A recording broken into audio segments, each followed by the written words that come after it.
Hola, ¿cómo están? Bienvenidos una vez más a SCH, Sociedad, Cultura e Historia en Orilla y Media TV, la cual pueden encontrar en las redes como YouTube, Instagram o Face. Hoy miércoles 22 de mayo vamos a leer un pequeño ensayo de filosofía, de la filósofa, Diana Cain Agrest, llamada La pereza. Vamos a la presentación y arrancamos.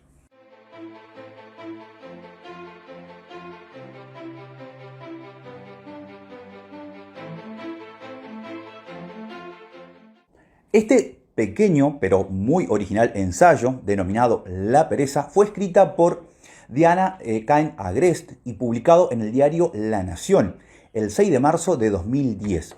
Es un texto que recorre en una línea temporal el significado social y cultural del séptimo pecado capital, más vinculado, por supuesto, al cristianismo católico.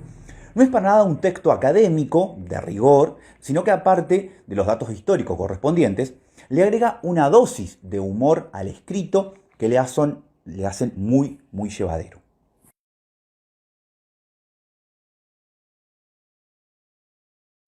Blusas en lugar de camisas con botones. Cierre a brojo en lugar de cremallera. Encendido electrónico de los mecheros de cocina en lugar del vulgar fósforo.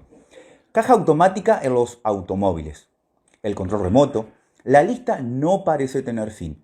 Apenas nos ponemos a pensar en cuántas invenciones fueron creadas con el solo fin de alimentar nuestra humana pereza.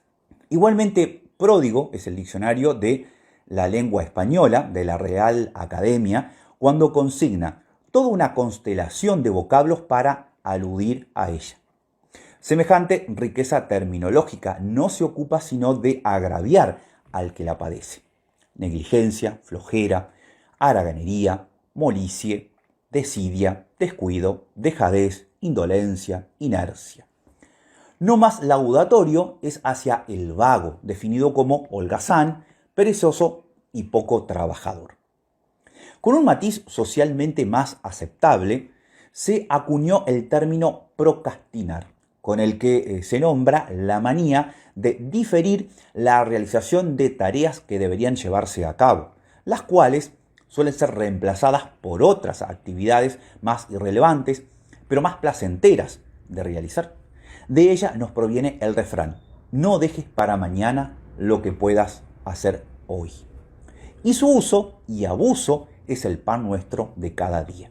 Mañana me pongo a buscar trabajo o el lunes empiezo la dieta. Pueden expresar un temor al fracaso, una personalidad perfeccionista que se sabe imperfecta, una baja tolerancia a la frustración. Todas ellas condiciones de la existencia que explicarían este fenómeno. Como también lo es un exceso de autoconfianza. Por ejemplo, cuando incrédulos escuchamos decir: me pongo y en una semana preparo la materia para rendir. Menos sofisticada, pero igualmente iluminadora, es nuestra fiaca, retratada por Ricardo Telesnik en una puesta teatral estrenada en 1969 y llevada luego al celuloide. En la fiaca, en el celuloide, Norman Brisky encarnaba a un empleado de oficina que decide un día rebelarse frente a su rutina y no va a trabajar porque tiene fiaca. Tengo fiaca. Confesamos descontando cierta comprensión en nuestro interlocutor. Tal vez porque la fiaca no es tomada por un rasgo de carácter, sino como una condición transitoria y apenas una debilidad humana libre de condena. En cualquier caso, la ambigüedad valorativa de la pereza se manifiesta en un derrotero zigzagueante. Elogiada o vilipendiada, la pereza suele ser tan reconocida como, las más de las veces, negada. Pero esta miríada de formas y palabras para designarla debe distinguirse del aburrimiento y la depresión. Mientras que el aburrimiento, en su origen etimológico, refiere a aborrere, el horror al desencadenamiento de un proceso de desorganización que impide desear, la pereza significa no desear lo suficiente como para poder desear. Y la palabra depresión proviene de depressus, abatimiento, y define un trastorno clínico tratable con una variedad de terapias que van desde el psicoanálisis hasta el Prozac, bautizado la píldora de la felicidad. Es cierto que ya los monjes medievales descubrieron cierta proximidad entre ellos. Es más, a menudo se acompañan en una simbiosis autodestructiva. Pero por suerte no es un axioma. Si lo fuera, no podríamos deleitarnos gozosamente con la fiaca.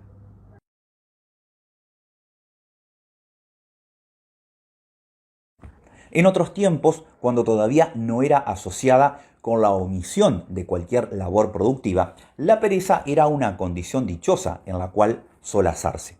Y aunque los filósofos en la antigua Grecia no se ponían de acuerdo en el origen o en la naturaleza del cosmos, en cierta cuestión habrían alcanzado un consenso universal. El trabajo era una actividad aborrecible.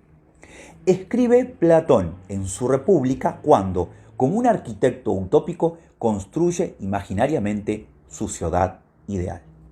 La naturaleza no ha hecho al zapatero ni al herrero. Tales ocupaciones degradan a los que las ejercen. Viles mercenarios, miserables sin nombre, que son excluidos por su mismo estado de los derechos políticos. En cuanto a los negociantes habituados a mentir y engañar, serán tolerados en la ciudad como un mal necesario. Solo el hombre que goza del ocio es libre, porque solo el hombre libre puede gozar del ocio.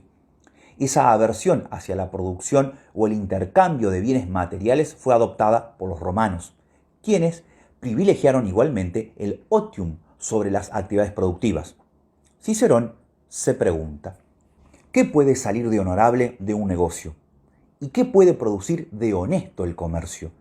Todo lo que se llama negocio es indigno de un hombre honrado. Los negociantes no pueden ganar sin mentir. ¿Y qué hay más vergonzoso que la mentira?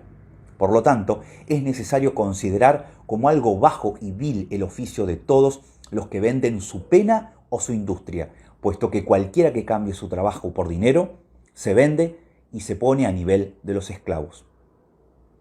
En un principio, el ocio era la práctica social por excelencia de los ciudadanos libres, mientras que el negocio era un lastre vergonzante reservado a los charlatanes sin cuna. Sin embargo, la novedad en la concepción romana del ocio consiste en la introducción del ocio de masas.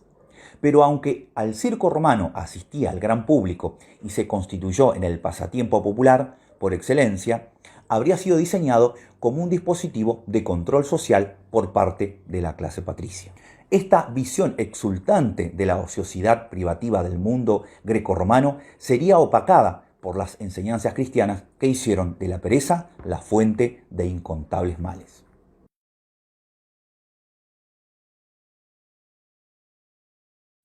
Ese paraíso que hacía del ocio la suprema virtud de los seres libres llegó a su fin. No solo el ocio se volvió pecado, sino que muchos placeres terrenales tuvieron igual destino. Cierto monje y teólogo del siglo IV, Evagrio Pontico, enumeró por primera vez los que, en sus orígenes, eran 8 pecados capitales, ordenados en orden creciente de gravedad: gula, lujuria, avaricia, tristeza, ira, asedia, vanagloria y soberbia. Disconforme con el orden y calidad de los vicios, en el siglo VII, Gregorio I añadió la envidia y eliminó la vanagloria por su cercanía con la soberbia y la asedia por su semejanza con la tristeza. La lista presentada en su Moralia in Job incluía la soberbia, la envidia, la ira, la tristeza, la avaricia, la gula y la lujuria. El derrotero de los pecados no concluye allí, porque la lista canónica, tal como la conocemos hoy, cambió la tristeza por la pereza. Una de las razones alegadas es que se consideraba que la tristeza era algo demasiado vago para ser calificado de pecado mortal, apreciación que condujo a que la Iglesia la reemplazara por la pereza en el siglo XVII. Porque ya 2 siglos antes, Tomás de Aquino señalaba que la tristeza o asedia aquejaba a los monjes a las 4 de la tarde, cuando se exacerbaban la indiferencia abismal hacia sí mismo y hacia los otros, y se desencadenaban el aburrimiento, la apatía y la inercia, dominado por una pasividad indolente que recaía en el descuido en las tareas religiosas. El monje estaba expuesto a este desinterés imputable a cierta tristeza y desesperación. rápidamente asimilado a la melancolía.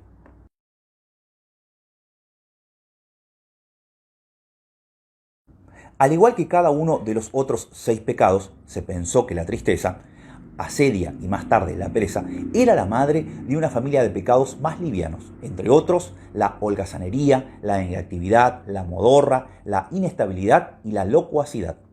Pero en el plano espiritual y religioso, y desde su génesis mismas, esos estados del alma no significaban un mal menor, pues suponían privilegiar el goce de los sentidos y el desprecio del trabajo espiritual. En la dimensión teológica, el hombre tiene el deber no solo de resistir al mal, sino de hacer el bien. Lo pecaminoso de estos pecados consiste no tanto en cometer una blasfemia contra Dios como en dejar de actuar a favor del bien, permitiendo al alma vagar sin objetivos o sucumbir en una parálisis de la voluntad. Si hay una suerte de combate maniqueo entre las fuerzas del bien y del mal, la inercia humana es la capitulación ante las fuerzas de la oscuridad, cuando el espíritu se sustrae de los propios pensamientos, talentos y deseos, apartándolos de la sociedad o del servicio a Dios. Es el drama de la historia y del mundo. Toda vez que el progreso o el repliegue del bien y del mal dependen de las acciones humanas. Cuando un elemento de voluntarismo humano se concede a los hombres, o cuando los deberes con respecto a Dios o a la historia son necesarios para enfrentar el destino, la omisión de la acción aparece como un pecado. En esta teoría de la salvación, como es el budismo, no hay nirvana posible, no hay apaciguamiento de toda inquietud del espíritu sin la contemplación, la inactividad y el retiro de la acción, sin la meditación liberadora de las ligaduras que nos atan al mundo y que reposa, cuando menos por una mirada occidental, en cierta forma de pereza.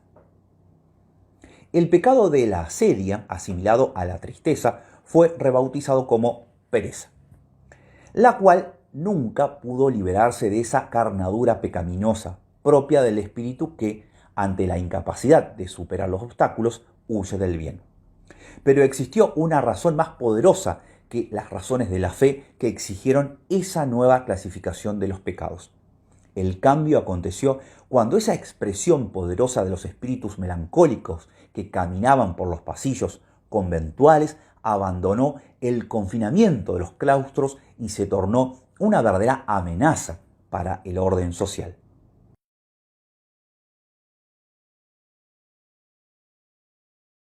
El cambio fundamental introducido por la Reforma fue su trasvaluación del trabajo, entendido como el ejercicio de la laboriosidad al servicio del individuo y de la comunidad, en el supremo deber moral de todo ser humano, tal como lo señalaba Max Weber en La ética protestante y el espíritu del capitalismo. Las homilías hicieron de la pereza el pecado más pecaminoso. Como orfebre de las almas y de los cuerpos, los pastores predicaban las virtudes del trabajo y tallaban la imagen de feligreses que consagraba su laboriosidad a la glorificación de Dios en la tierra. Toda resistencia a la acción se tornó una injuria contra el Señor, pues, declara Weber, lo que sirve para aumentar su gloria no es el ocio ni el goce, sino el obrar. Por tanto, el primero y principal de todos los pecados es la dilapidación del tiempo. Desde la lente moral del rigorismo protestante, la pereza es vista como el vicio que promueve el goce de las posesiones materiales y estimula el uso complaciente de la riqueza en tentaciones de la carne, frívolas y peligrosas. En esta atmósfera, la consagración absoluta al trabajo invade la vida pública y privada. Perder el tiempo en la vida social, en lujos, describía Weber en estos términos el escenario cotidiano de ese entonces, incluso es dedicar al sueño más tiempo del indispensable para la salud, de 6 a 8 horas como máximo, es absolutamente condenable desde el punto de vista moral. Con el florecimiento del capitalismo y la irrupción de la revolución industrial, la indolencia se secularizó, en la medida en que perturbaba el progreso material e inhibía la virtud de la diligencia. Se transmutó en un pecado hacia un tiempo mensurable, uniforme, cotidiano, no reversible, el tiempo del reloj. Si la pereza es el pecado que se define en relación con la pérdida de tiempo y no hay nada más preciado que el tiempo, En la vida profana, el tiempo es oro y la pereza se torna un pecado contra la ética capitalista del trabajo.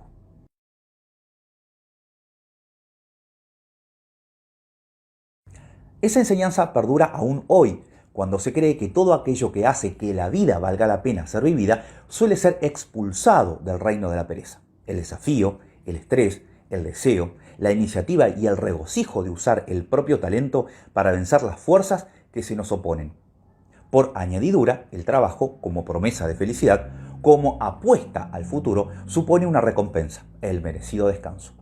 Todavía compartimos la idea de que el ocio, definido ya como un impas en el trabajo, ya como tiempo libre o como diversión u ocupación reposada, en cualquier caso parece ser un derecho bien ganado. En cambio, la ociosidad, portadora de un matiz innegablemente peyorativo, es definida como el vicio de no trabajar, perder el tiempo o gastarlo inútilmente. En el libro de la ociosidad y el deber de combatirla, Kant recorre estos matices y señala una distinción interesante entre la ociosidad y el ocio del jubilado, que no tiene nada que ver con la desidia, o lo que es lo mismo, entre el ocio asimilable a la pereza y el llamado ocio merecido. El último es un derecho que supone, en sus palabras, la coronación de una vida activa. La ociosidad, en cambio, es siempre viciosa, porque son las acciones y no el goce las que hacen al hombre experimentarse como un ser vivo. Cuanto más ocupados estamos, más vivos nos sentimos, cobrando mayor conciencia en nuestra vida. El valor del hombre estriba en la cantidad de cosas que hace. Fiel a la directriz que vincula la economía con la ética, Kant nos advierte que mientras que la ociosidad atenta contra el trabajo productivo, el ocio es una necesidad vital que compensa el trabajo cumplido. El ideal del homo laborans, que alentó el desarrollo del capitalismo, fue ennoblecido por quienes proclamaron los ideales de la Revolución Francesa. De allí en más, las fortunas heredadas o la pertenencia a un linaje apenas importarían porque el mundo ofrecería una oportunidad a los triunfadores.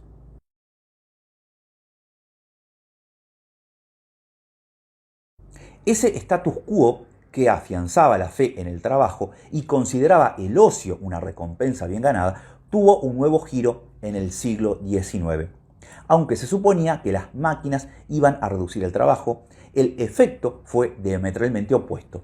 El trabajo se incrementó, pues en lugar de reducir el tiempo consagrado a la producción de bienes, el excedente condujo a la búsqueda de nuevos mercados donde podría ser comercializada una sobreproducción, hecha realidad gracias a un proceso productivo que se retroalimentaba a costa del trabajo asalariado.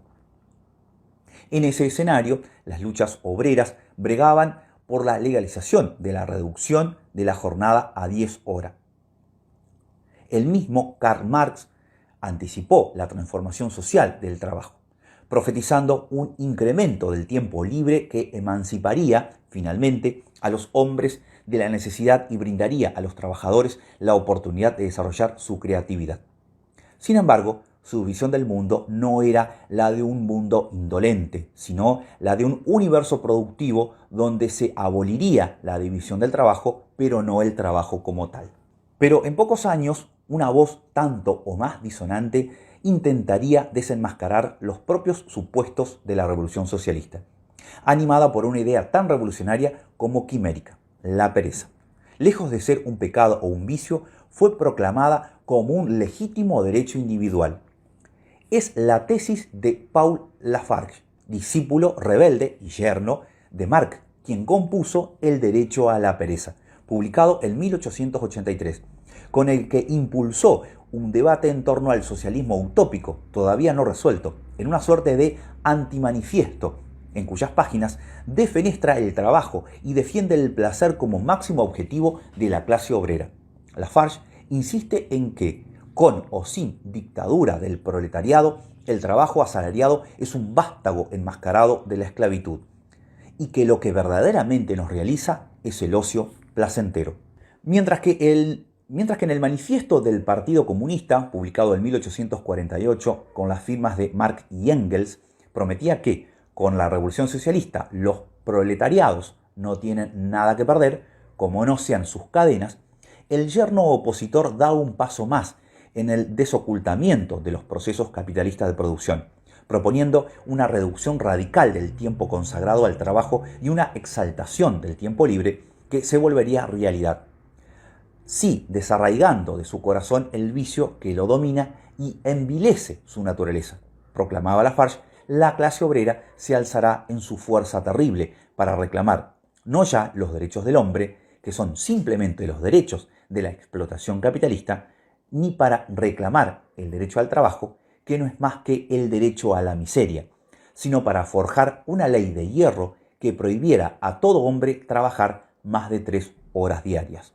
Su propuesta auguraba un mundo nuevo, una jornada laboral máxima de 3 horas y mejoras en el poder adquisitivo.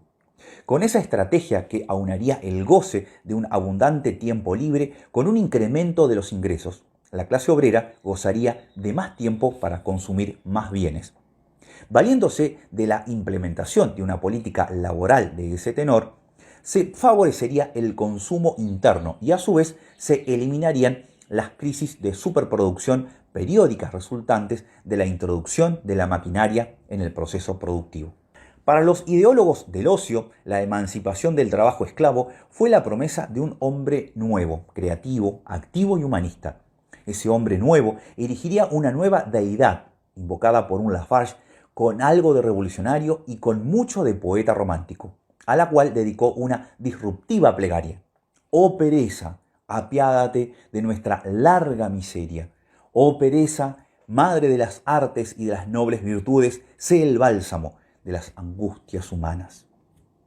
Lo cierto es que en su antimanifiesto, Lafarge no solo atacó unas cuantas tesis de su célebre suegro, sino que develó panfletariamente una realidad que, como sus discípulos antisistemas del siglo XXI confirman, continúa vigente.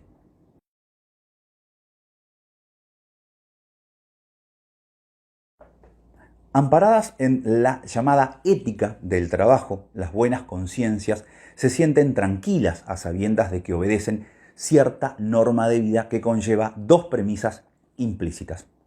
Si se quiere obtener lo necesario para vivir y alcanzar la felicidad, hay que hacer algo que pueda ser recompensado con un pago a cambio. Y trabajar es una actividad noble que jerarquiza a quien la ejerce y es moralmente perjudicial no hacerlo. Pese a su prestigio, el concepto mismo de ética del trabajo no está libre de sospecha. En el universo corporativo, la ética, palabra detergente, se usa en todo momento para lavar las conciencias sin frotar. Denuncia con impiadoso sarcasmo la francesa Corinne Mayer en Buenos días, Pereza, un bestseller que conmocionó en 2004 al mundo empresarial. La crítica de Lafarge a la hipocresía burguesa que hace del trabajo la suprema virtud y desenmascara el ocio creador como privilegio reservado a la clase dominante y fundado en la explotación de los asalariados, tendría esta discípula corporativa. Su programa de acción tan confrontativo como el de Lafarge, aunque ayornado, se orienta a contrarrestar solapadamente el sojuzgamiento fagocitador que, en nombre de la ética empresarial, se ejerce sobre la masa corporativa. Su proclama parte de la premisa de que la empresa no es animada por ideales humanistas. Escribe: oídme bien, ejecutivos medios de las grandes sociedades. Este libro provocador pretende desmoralizaros, en el sentido de haceros perder la moral. Os ayudará a utilizar en vuestro provecho la empresa que os emplea, a diferencia de lo que ocurría hasta ahora, que era ella la que se aprovechaba de vosotros. Os explicará por qué trabajar lo menos posible redunda en vuestro interés y cómo se puede minar el sistema desde el interior sin que se note. El teatro de operaciones de la pereza puede ser la empresa, organizada según condiciones productivas, en cronogramas preestablecidos y sujetos a rituales tan rígidos como impersonales, donde se da por descontada la consagración de los cuadros inferiores y medios de la empresa a su tarea. No obstante, este escenario corporativo difícilmente pase de ser un imaginario colectivo de la que debería ser, idealmente, un lugar de trabajo. Porque la pereza no se muestra allí frontalmente. Su combate no es abierto ni revolucionario, sino que se manifiesta en actos de interrupción o interferencias, las más de las veces indetectables. Frente a la lógica productiva empresarial, Mayer nos advierte la moraleja de esta historia. Si trabajas en una empresa, aunque no tengas nada que esperar, tendrás en cualquier caso algo que temer. Y aunque así lo exija el Homos economicus cretinus, no es cuestión de sucumbir al karochi, la muerte brusca que fulmina a los ejecutivos japoneses, ni el burnout, el estrés laboral que condujo a una epidemia suicida entre los ejecutivos de France Telecom. A modo de último recurso en legítima defensa, Mayer recomienda perfeccionar el arte de no hacer nada. Permanecer en la oficina hasta más tarde para hacer llamadas telefónicas personales, leer el diario, navegar por internet o ingresar en las redes sociales. Aconseja no salir jamás al pasillo sin un expediente bajo el brazo, porque las manos vacías pueden despertar la sospecha de que se va al bar. Y hasta simular que se lleva trabajo a casa, para transmitir la falsa impresión de que uno vive y hasta puede dar la vida por la empresa. La ideología fomentada en los valores corporativos durará un tiempo, pero, concluye Mayer remendando a Stalin, la muerte siempre gana. El problema es saber cuánto.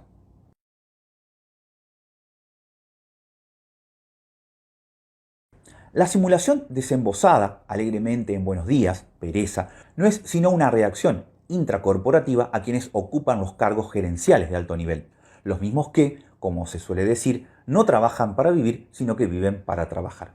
Es entendible que quienes están compitiendo por un puesto o por un ascenso con otros aspirantes que consagran gran tiempo de su vida al trabajo, se desea ascender.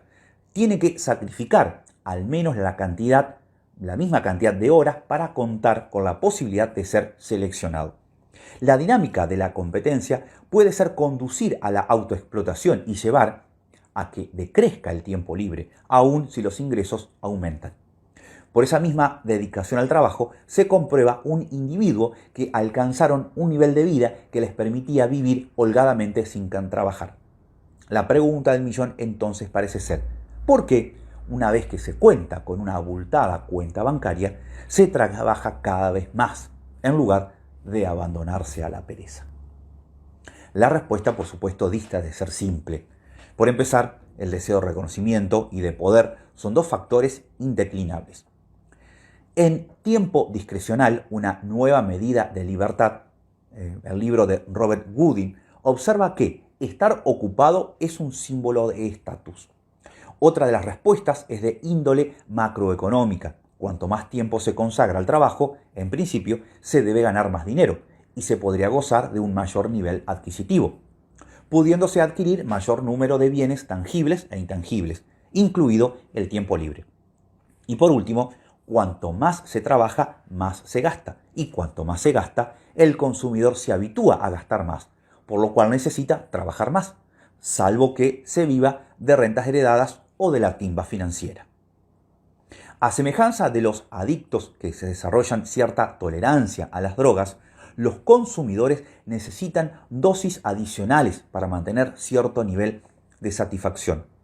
Como el jugador empedernido en el casino, a medida que se gana más dinero, se siente la necesidad de ganar todavía más, exigiéndose entonces mayor dedicación horaria al trabajo.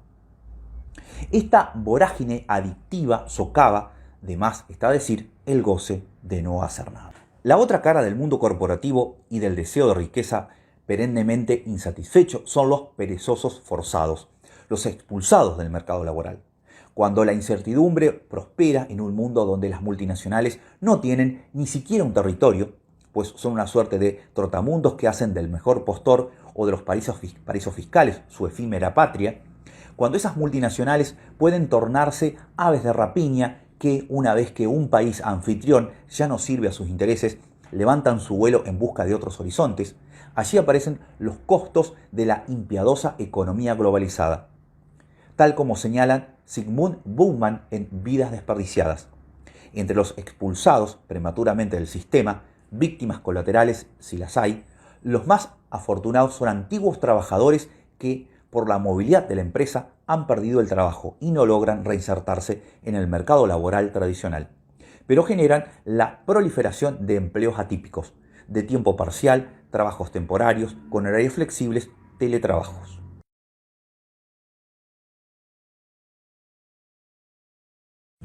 Pero no es el único sentido en el que el trabajo ya no es lo que era.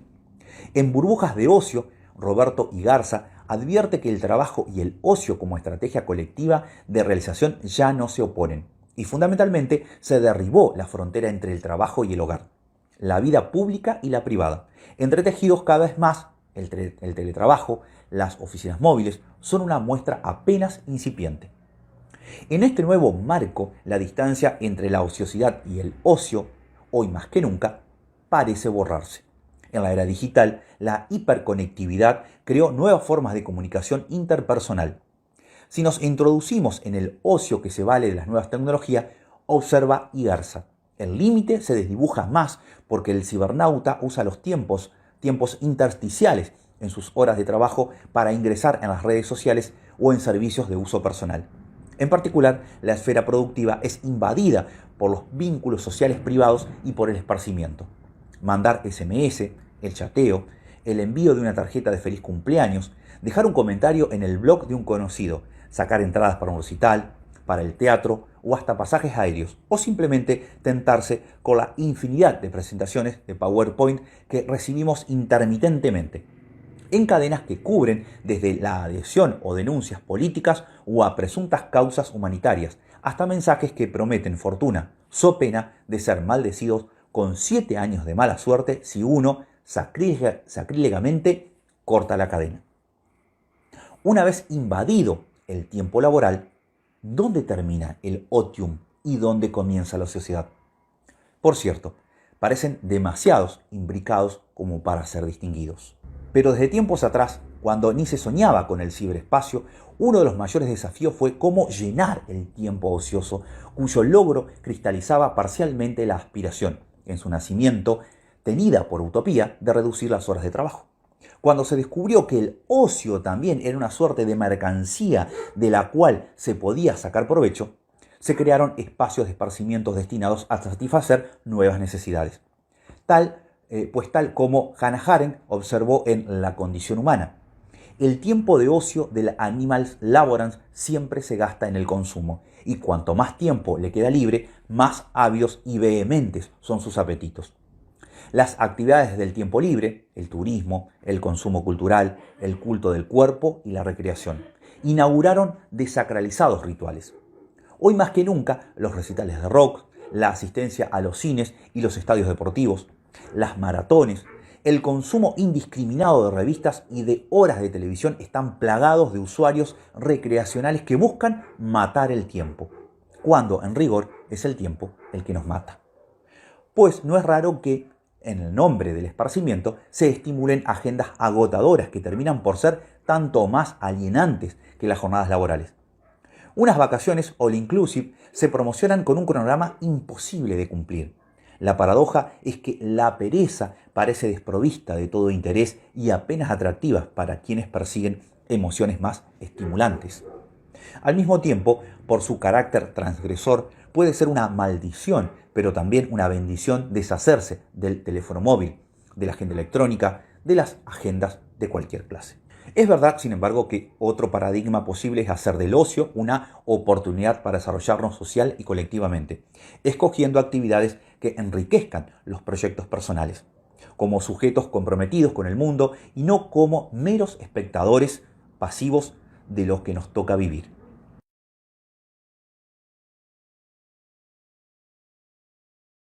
Al trabajo fuimos arrojados por un castigo bíblico, cuando la pareja primordial desobedeció el mandato divino de no comer del árbol de la ciencia del bien y del mal. Adán y Eva no solo fueron expulsados del paraíso, sino que, como si no bastara con semejante maldición, Jehová castigó al hombre con el deber de ganarse el pan con el sudor de su frente.